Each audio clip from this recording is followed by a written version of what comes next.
আসসালামু আলাইকুম ভিউয়ার্স, খুরশিদ আলম রিপন বলছিলাম পিনাকেল কনসালটেন্সি গ্রুপ থেকে। আজকে আমরা কথা বলব স্টাডি ইন ইতালি নিয়ে।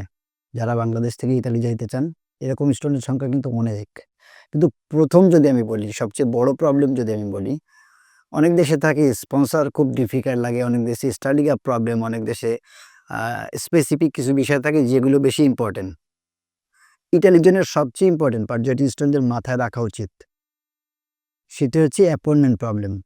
বাংলাদেশ থেকে যত দেশে স্টুডেন্ট প্রসেস করি, ইতালিতে স্টুডেন্ট ভিসায় জমা দিতে যত প্রবলেম ফেস করতে হয়, এটা যারা আসলে এরকম অনেক স্টুডেন্ট বলতে পারবেন যারা গত বছর যারা জমা দিতে পারেন, এরকম যদি স্টুডেন্টের নাম্বার আমরা জিজ্ঞেস করি, দেখবো যে ৭-৮ হাজার স্টুডেন্ট আছে যারা সবকিছু কমপ্লিট করার পরেও এমবাসিতে ফাইল সাবমিট করতে পারেনি।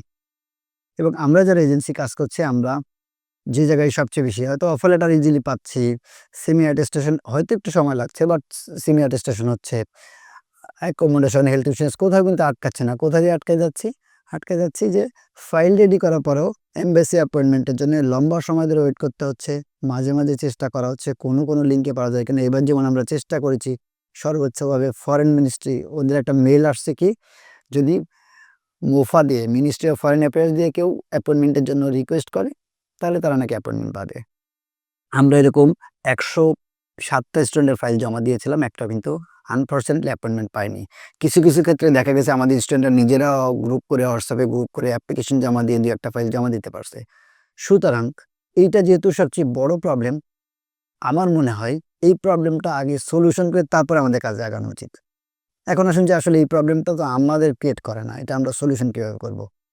ডেফিনিটলি যেখানে প্রবলেম থাকে সেখানেই সলিউশন থাকে। সো প্রবলেম যেহেতু হয় যে এমবাসি অ্যাপয়েন্টমেন্টে জমা দিতে সমস্যা হয়, বা অনেক ক্ষেত্রে যদি একবার কোনো কারণে হয়তো আপনি ফাইল জমা দিয়েছেন, আপনার স্পন্সরের ডকুমেন্টটি চেক না করেই মাঝে, মাঝে এমবাসি যেটা করে স্পন্সর নট রিলায়েবল লিখে দেয়। সেক্ষেত্রে যে আমি আরেকবার সুযোগ নিব, সেই সুযোগটা তো আমার পাইতে হবে। সো আমরা যেখানে একবারই জমা দিতে পারি না, সেখানে সেকেন্ড টাইম জমা দেওয়া তো আসলে চিন্তা করা কঠিন। কিন্তু জমা দেওয়াও পসিবল, ২ বার না ৩ বার জমা দেওয়া পসিবল, যদি আমরা একটা জিনিস মাথায় রাখি। কি মাথায় রাখতে হবে? ইতালিতে অ্যাডমিশনটা হয় বিভিন্ন সাইকেলে। First cycle, second cycle, third cycle. এখন যেটা হচ্ছে, যদি আপনি থার্ড সাইকেলে আসেন, তখন দেখবেন যে গুটি কয়েক ইউনিভার্সিটি ওপেন আছে এবং সেগুলোতে সবাই এপ্লাই করছে বিধায় অফার লেটার পাইতে দেরি হচ্ছে। ইভেন মাঝে, মাঝে সামারি আসতে অনেক লম্বা টাইম নিচ্ছে। সিনিয়র ফি কত? সিনিয়র ফি হচ্ছে ৩০০ ইউরো নরমাল ফি। কিন্তু আমাদের স্টুডেন্ট এবারও অনেকে আমাদের ৪০০ ইউরো করে পে করা লাগছে। কেন পে করা লাগছে? রিজন হচ্ছে, যখন দেখছি যে সে অ্যাপয়েন্টমেন্ট পাইছে ১৫ দিন পরে, তার সিনিয়রটা এখনো হয়নি। সো সিনিয়রটা কুইক পাওয়া দরকার। সুতরাং ৩০০ ইউরোর জায়গায় ১০০ ইউরো বেশি দিয়ে আর্জেন্ট ফি দিয়ে আমাদের সিনিয়রটা করতে হয়েছে।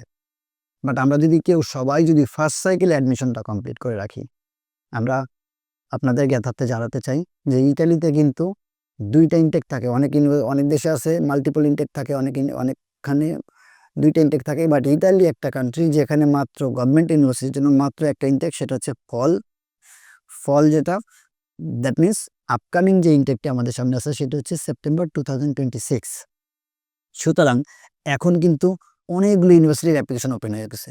স্টুডেন্টরা অনেক ক্ষেত্রে যদি ইতালি মাথায় থাকে, তাহলে আমরা ঘোরাফেরা করছি, ডিসিশন নিতে দেরি করছি, বা আরও পরে সেপ্টেম্বর যেহেতু আরও ২ মাস পরে এপ্লাই করতে পারবো, মে পর্যন্ত এপ্লাই করতে হবে, এগুলো প্লিজ মাথায় নিয়েন না।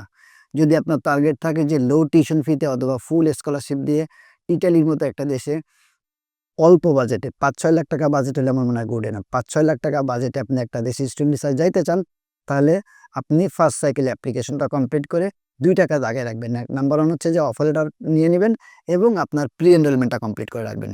পাশাপাশি অ্যাপোস্টাইল, সেমিয়া যেগুলো আছে, যেগুলোর জন্য একটু মাঝে, মাঝে সময় লাগে, সবগুলো কমপ্লিট করে আমরা বসে থাকবো। যখনই ইতালি এমবাসি ফাইল জমা নেওয়া শুরু করবে, আমরা যেন ১ম দিকে জমা দিতে পারি। ইটালি এমবাসিতে কি হয় যে ১ম ৩-৪ মাস কিন্তু ওয়াকিং সাবমিশন থাকে।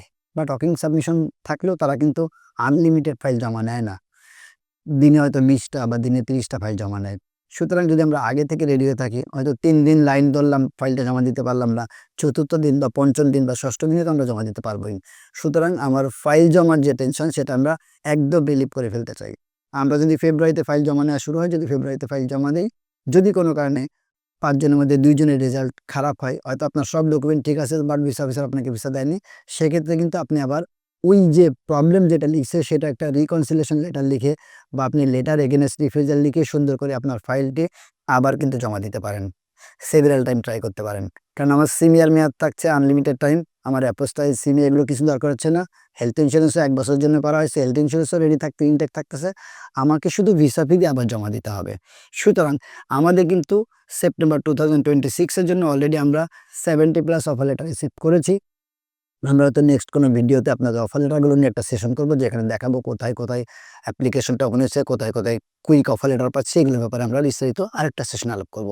আজকে শুধু আলাপ করছি আমি ইতালির জন্য যারা ইন্টারেস্টেড, যারা অল্প বাজেটে অল র্যাঙ্কিং ইউনিভার্সিটিতে ফুল স্কলারশিপ সহ ইভেন স্টাইফেনের সুবিধা সহ অ্যাপ্লাই করতে চান, প্লিজ আপনারা শুধু শুধু টাইম ওয়েট না করে পিনাকেলের মাধ্যমে অ্যাপ্লাই করতে হবে। নট নেসেসারি নিজেরা অ্যাপ্লাই করতে পারেন, অন্য কেউ এজেন্সিতে অ্যাপ্লাই করতে চান, বাট অ্যাপ্লাই করার পরে ফাইল জমা না দিতে পারা, সবগুলো কমপ্লিট করার পরে ফাইল জমা না দিতে পারা, আমরা এজেন্সি যেমন ফ্রাস্ট্রেটেড হই, আমরা খুব মানে খারাপ লাগে আমাদের। আমি বিশ্বাস করি স্টুডেন্টদের এরকম খারাপ লাগে, এই সবকিছু রেডি করার পরে আমরা সেটা জমা দিতে পারলাম না। জমা দিলে ভিসা হবে না রিফিউজ হবে সেটা পরে ব্যাপার, বাট অ্যাটলিস্ট তো আমি ফাইনাল স্টেজ কমপ্লিট করা দরকার। সুতরাং যদি আপনি শুধু শুধু অ্যাপয়েন্টমেন্টের পেনটা মাথায় না নিতে চান, তাহলে দ্রুত নিজে হোক, পিনাকেল থেকে হোক, অন্য কোনো এজেন্সি থেকে হোক, অফার লেটারটা আনায় প্রি এনরোলমেন্ট করে সামারিটা আনায় রাখেন এবং সিমিয়া এবং অ্যাপোস্টাইল যে ফর্মালিটিসগুলো আছে এগুলো শেষ করে বসে থাকেন। যখনই এমবাসি থেকে কোনো ডিক্লারেশন আসবে, ওরা কিন্তু পেজে ডিক্লেয়ার করে। যেমন আপাতত একটা ডিক্লারেশন আছে যে ৪ তারিখের পর থেকে, জানুয়ারি ৪ তারিখের পর থেকে তারা হয়তো ফাইল জমা নেওয়া শুরু করবে।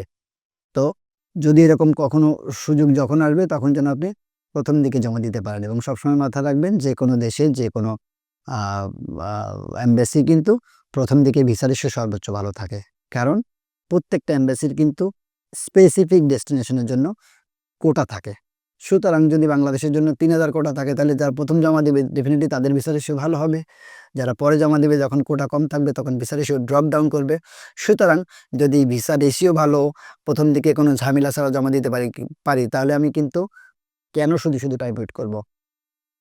সুতরাং আমার মেসেজ ক্লিয়ার, যদি আপনারা ইতালিতে অ্যাপ্লাই করতে চান, তাহলে যত দ্রুত পারেন আপনার অ্যাডমিশন প্রসিডিউরটি স্টার্ট করে বেসিক যে জায়গাগুলো সময় বেশি লাগে সেগুলো কমপ্লিট করে রাখবেন। এখন আসুন জেনে নিই যে পিনাকেল কি শুধু গভর্নমেন্ট ইউনিভার্সিটি আমরা প্রসেস করি? না, আমরা গভর্নমেন্ট ইউনিভার্সিটির পাশাপাশি প্রাইভেটের জন্য আমরা প্রসেস করি। আমরা মনে করি যারা সেপ্টেম্বর 2026 এ অ্যাপ্লাই করবেন তাদের হয়তো ফেব্রুয়ারি মার্চের দিকে এমবাসি জমা নেওয়া শুরু করবে। কিন্তু কেউ যদি চান যে না, তারও আগে আপনি প্রসেস করতে চান, তাহলে আমাদের কাছে প্রাইভেট ইউনিভার্সিটি আছে যেগুলোর মাল্টিপল ইনটেক আছে। সেগুলোতে প্রাইভেটে আমরা একদিনে অফার আনাইতে পারি এবং আপনার আইএলটিএস এর পাশাপাশি আইএলটিএস ওভারঅল 6 থাকলে হবে, বাট আইএলটিএস এর পাশাপাশি Duolingo, online TOEFL, online IELTS সবগুলোই কিন্তু অ্যাকসেপ্টেড। বাট যে কোনো একটা ল্যাঙ্গুয়েজ প্রফিসিয়েন্সি সার্টিফিকেট থাকবে। ইমওয়াই দিয়ে কিন্তু আমাদের প্রাইভেট ইউনিভার্সিটিগুলো নিচ্ছে না। যে কোনো একটা ল্যাঙ্গুয়েজ প্রফিসিয়েন্সি যদি ইকুইভ্যালেন্ট আইএলটিএস 6 থাকে, তাহলে একদিনে অফার লেটার পাবেন এবং আপনি চাইলে জানুয়ারি ৪ তারিখের পর থেকে যখন এমবাসি ফাইল জমা নেওয়া শুরু করবে, আমরা এখনো জানি না যে গভর্নমেন্টের সেপ্টেম্বরের ফাইল তখন জমা নেবে কিনা, বাট যদি আপনার মার্চে ইনটেক থাকে, আপনার যদি এপ্রিলে ইনটেক থাকে, আপনার যদি মেতে ইনটেক থাকে, তাহলে তো আপনার ফাইল জমা নেবেই। প্রাইভেট ইউনিভার্সিটি আর গভর্নমেন্টের মধ্যে ডিফারেন্স হচ্ছে, গভর্নমেন্টে ফুল স্কলারশিপ পাওয়া পসিবল, প্রাইভেট আসলে স্কলারশিপ হয় না। ৬ থেকে ৭ হাজার ইউরো টিউশন ফি হয়, যেটি আপনি একটু মানে আমরা যদি টিউশন ফি কম্পেয়ার করি, প্রাইভেট একটু টিউশন ফি বেশি, বাট প্রাইভেটের জন্য অ্যাডমিশনটা ইজি, প্রাইভেটের জন্য আপনি কুইক জমা দিতে পারবেন। সো পিনাকেলের সব ধরনের অপশন আছে। যারা গভর্নমেন্টে অ্যাপ্লাই করতে চান তাদের জন্য অপশন আছে, যারা প্রাইভেটে অ্যাপ্লাই করতে চান তাদের জন্য অপশন আছে। সুতরাং আমি মনে করি যারা ইতালির জন্য স্টুডেন্ট ভিসা প্রসেস করতে চান, তারা শুধু শুধু টাইম না করে অ্যাজ আর্লি অ্যাজ পসিবল আপনার অ্যাডমিশন প্রসিডিউরটু শুরু করে দেওয়া উচিত। যারা ইতালিতে ভিসা পাওয়া মিনস হচ্ছে ২৮টা দেশের বর্ডার ফ্রি। ইতালিতে আছে যেখানে ১২ মাসের ভিসা দেয়। আমরা জানি ইউরোপিয়ান কান্ট্রিগুলো ৩ মাসের ভিসা দেয় ঢোকার জন্য, বাট ইতালিতে 12 মাসের ভিসা হয়। এবং ইতালিতে স্টুডেন্ট ভিসা গেলে আপনি পার্ট টাইম জব করতে পারবেন। আপনার ইতালিতে নর্মালি স্পাউস ভিসা অ্যালাউ করে না, বাট যদি যারা ভিসা পাচ্ছেন তাদের স্পাউসরা যদি ভিজিট ভিসা অ্যাপ্লাই করেন, তারা কিন্তু আমার বিশ্বাস ইজিলি ভিসা পাবেন এবং ভিসা পেয়ে ঢুকে যাওয়ার পরে আপনি ওইখানে যেতে তখন ভিসার স্ট্যাটাসটা চেঞ্জ করতে পারবেন। 5 ইয়ার্স লিগালি স্টে করলে পিআরের জন্য অ্যাপ্লাই করতে পারবেন। আর অবসর সময়ে সবগুলো সেভেন কান্ট্রিতে সুন্দর মতো করে আসতে পারবেন। আরেকটা শ্রেণীর স্টুডেন্ট আছে, যারা কিছু স্টুডেন্ট আমাদের কাছে আসে, তাদের ফার্স্ট অ্যান্ড লাস্ট চয়েস হচ্ছে ইউএসএ। সো তাদের জন্য ইতালি একটা অপশন হতে পারে। কিভাবে হতে পারে? আপনি যদি ইতালি স্টুডেন্ট ভিসায় যান, আমার বিশ্বাস একটা বছর কমপ্লিট করার পর যদি আপনি ওইখান থেকে ইউএসএ, কানাডা যে কোনো দেশে দাঁড়ান, আমার বিষয়ে ভিসার পসিবিলিটিস থাকবে 95% এর উপরে। সুতরাং এইভাবেও কিন্তু আপনারা চিন্তা করতে পারেন। যারা কষ্ট করে দেখছিলেন তাদেরকে ধন্যবাদ জানিয়ে আজকের সেশনটি এখানে শেষ হচ্ছে। আল্লাহ হাফেজ।